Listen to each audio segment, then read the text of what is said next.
Hello Gemini, Sun, Moon, Rising, and Venus signs. Kamusta kayo? Sana po ay nasa mabuti kayong kalagayan. Welcome back po sa Star Tarot. Kung bago kayo rito, welcome din kayo. Thank you sa inyong support. I truly appreciate it. God bless you all. Gemini, paunang mensahe po ninyo, judgment. Yan. So, maybe there is a decision making na kailangan ninyong harapin sa ngayon, and kung ano man ito that is going to have an effect, no, or have an impact, no, sa buhay ninyo for the long term. Kaya kailangan ninyong pag-isipan mabuti, no. You may need to do some kind of reflection and introspection dito. What else for Gemini? We have King of Wands. Ayan, so takpan natin siya. Ayan, so King of Wands. Ayan, so for sure, ang iba sa inyo dito is very magnetic, no? Very charismatic. Napaka-attractive ninyo for other people. Maybe people are drawn towards you kasi napakalakas ng influence siguro ninyo sa mga tao in a good way, no?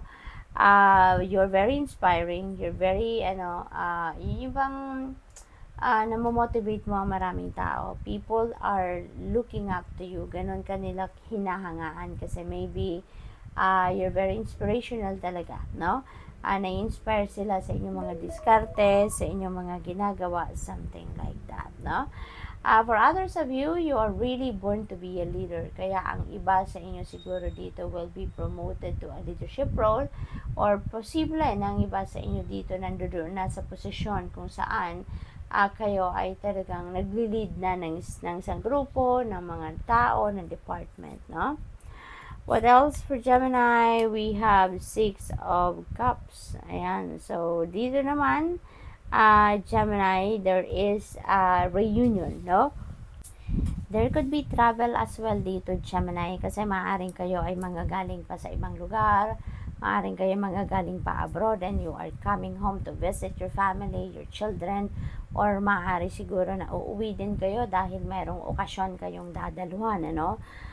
What else? We have Eight of Pentacles. Napakaganda nito kasi pinapakita lang dito kung gaano kayo galing sa inyong trabaho, kung gaano kayo katyaga, kung gaano kayo nag-exert ng effort, no? Kasi uniform si Pentacles, ibig sabihin niya na talagang kapag nagtatrabaho kayo, ginagawa ninyo ang lahat to perfection, no? So, maaring ang iba sa inyo sa ngayon nag-aaral, nagre-research, no? Maybe going back to school ang iba para mas ma-enhance pa ninyo ang inyong mga talents, skills, and gifts. What else? We have Page of Wands. Ayan. So, this is a wonderful opportunity coming your way, Gemini, no? Maaring mga opportunity dito para sa inyo na kung saan it will excite you kasi nga kung ano man ang gagawin ninyo dito, kung ano man yung opportunity na parating, that could give you a chance to express your creativity. I will give you a chance to display your creative and fresh ideas, no? What else? We have Page of Swords. Ayan, so maraming balita ang parating sa inyo dito, Gemini, no? Meron tayong Page of Wands, Page of Swords. So maraming balita, maraming impormasyon ang parating sa inyo. Meron siguro maghahatid ng chismis for some of you din dito, no? So you will be very inspired at this time, no, Gemini? Dahil din siguro sa mga opportunities na parating sa inyo dito, sa mga balita na oportunidad na to. Kaya napakaganda rin. There could be also information or there could also be news coming your way na talagang siguro yun ang magbubukas ng pinto sa inyo para din na magkaroon kayo ng basihan, no? Ng concrete na basihan para din sa inyong decision making na kinakaharap sa ngayon. So, good luck po. And that's all I have for you for today. Thank you for watching. Love and light. Namaste. Hello Libra, Sun, Moon, Rising, and Venus signs. Kamusta kayo? Sana po ay nasa mabuti kayong kalagayan. Welcome back po sa Star Tarot. Kung bago kayo rito, welcome din kayo. Thank you sa inyong support. I truly appreciate it. God bless you all. Libra, paunang mensahe po ninyo ay Six of Cups. Ayan. So, Libra, most likely, meron kayo ditong homecoming, no? Maaring manggagaling kayo sa ibang lugar, maybe galing pa kayong abroad, at maaring balak ninyong umuwi. So, siguro naka-schedule na din ang biyahe ninyo. Maaring soon, no? You will be home. Probably din, ang iba sa inyo dito is going to visit your family, or ang iba siguro sa inyo, you will be staying home for good na. Maaring hindi na kayo babalik sa kung saan man kayo nagtatrabaho or saan man kayo manggagaling, no? This is also an energy of comfort, no? So, siguro you are finding the comfort in your own home, kasama ang inyong pamilya, kaya siguro yung parang kayo, mas matiwasay ang inyong pag-iisip, mas kalmado ang inyong pakiramdam, kasi alam niyo na laging nandyan ang inyong pamilya para sa inyo. We have Tower in reverse. Ayan, so siguro meron dito mga pagbabago na nagaganap or magaganap sa buhay ninyo, but there is resistance. Maaaring hindi ninyo to sasang-ayunan ng mga pagbabago, maaaring you're going to resist it, maaaring pipigilan ninyo, no, ang mga pagbabagong ito. What else? We have Page of Swords. Ayan, so, but this is in reverse. So, maaaring ang iba sa inyo dito, siguro may marireceive kayo dito mga chismis, chika, second-hand information. Maaari din na meron ditong lack of planning, no, na nangyayari for some of you Libra.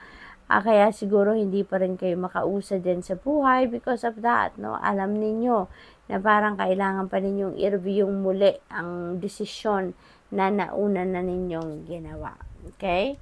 What else? We have Death energy. There is going to be a massive change, no, na parating. So, there is some kind of conflict dito kay Tower in reverse, kasi parang kung ano man ang mga pagbabagong ito na gagawin ninyo, kung ito ay hindi ninyo initiative, no, na pagbabago, let's say for example, pagbabago sa inyong outside environment, no. Some of you also Libra dito is heading towards a new perspective.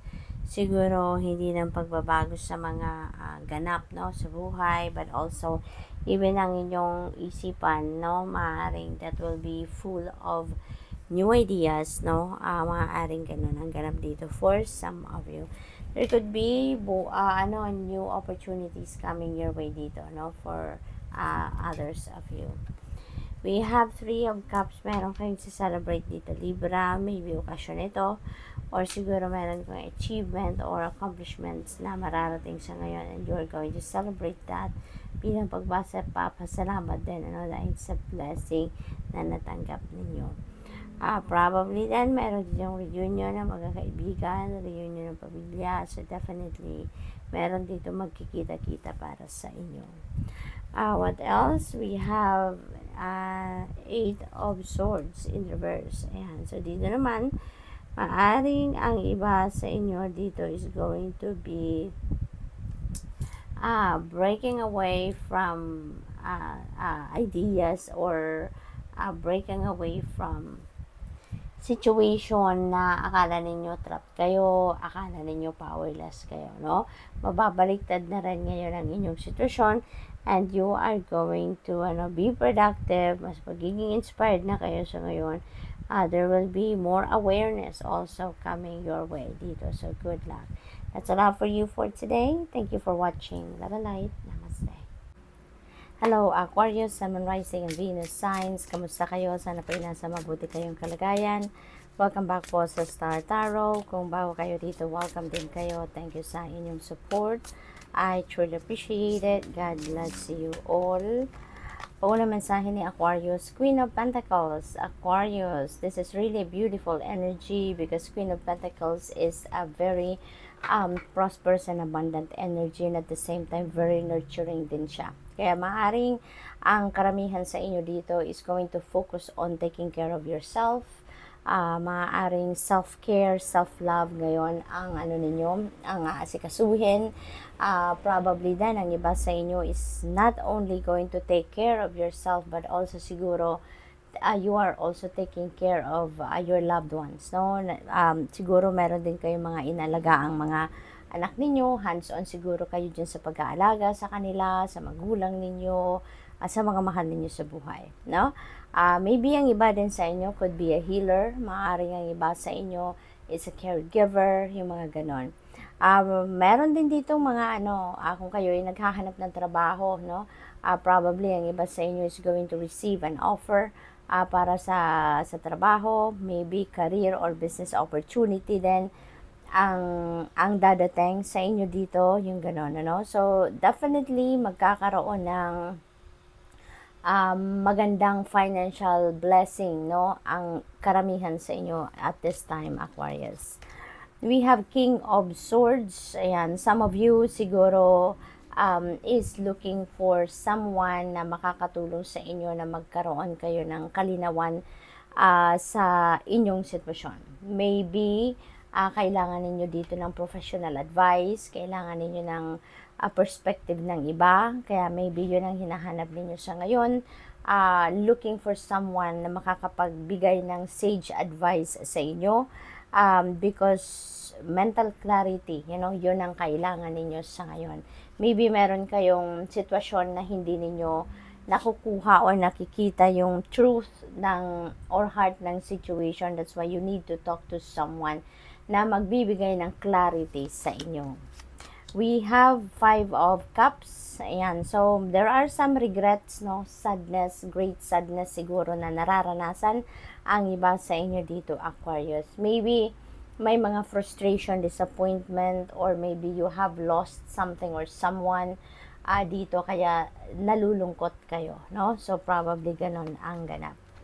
What else? We have 5 of Swords in reverse. Ayan. So, dito naman, kung nagkaroon kayo ng hindi pagkakaintindihan with another person, meron kayong conflict, meron kayong away, disagreement, you were not on the same page, ngayon, maaaring maayos na yan.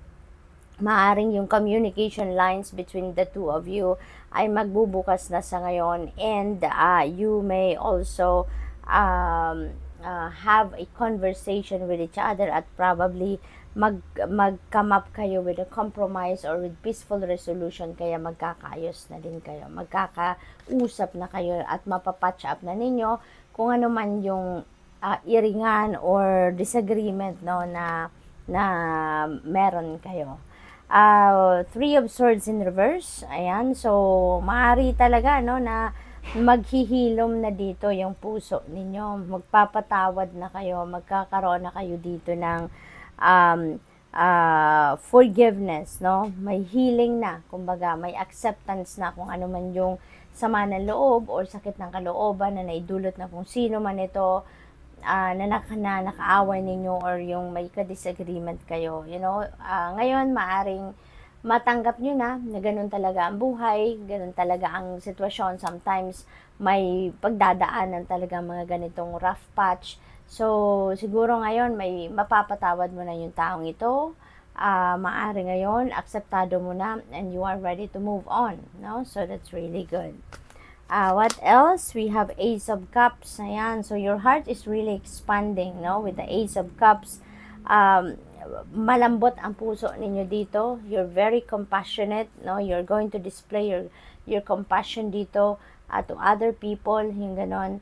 Kayo, sobrang bait ninyo sa ngayon, or yung puso ninyo sobrang lambot, kumbaga, no? So, talagang very imminent dito yung pagpapatawad, acceptance, yung ganon. So, yung humbleness din ninyo will be on display as well at this time. This is also a new beginning energy, kaya with this kind of relationship, no, na medyo nasira, na medyo nagkaroon ng lamat, ngayon you are going to give that an opportunity na makapagsimula kayong muli sa kung ano mang klaseng relationship ang meron kayo with that person na medyo nagkaroon kayo ng disagreement recently or in the past. So you're going to give that relationship a chance ngayon na makapagsimulang muli, no? A new chapter, kumbaga, sa buhay ninyo.